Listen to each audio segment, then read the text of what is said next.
in the Evanwell case, the Supreme Court ruled 8-0, apparently yesterday or apparently today, to say, no, Texas, you cannot ignore people in your state when you're deciding apportionment. You cannot ignore people who don't happen to be registered to vote.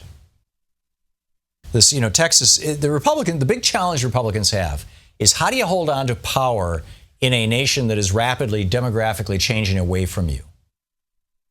White males are going to, they're already a minority in the United States, white males.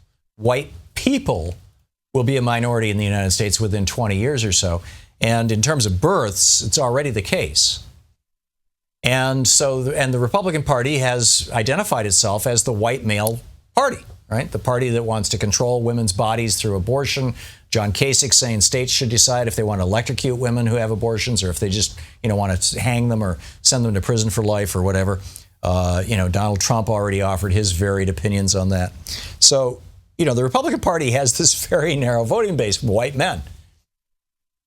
And so, they do these voter suppression laws that disproportionately affect older people, younger people, people of color.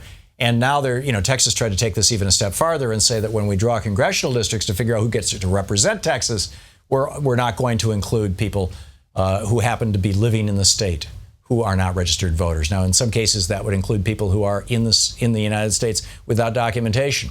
In most cases, it doesn't. But that little piece of it is the part that, Drudge has got, screaming headline about. But basically, the 14th Amendment of the Constitution says congressional representation should be allocated, quote, by counting the whole number of persons in each state, excluding Indians not taxed. So, for apportionment, that's it. The whole number of persons. It doesn't say citizens.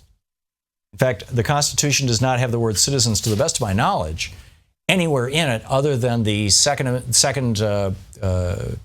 part of the Constitution that speaks of the presidency, says he has to be a natural-born citizen. I believe, now maybe there's a similar thing for members of Congress, that they have to be citizens, and maybe for the Supreme Court, I'm not sure. I'd have to go back and read the Constitution.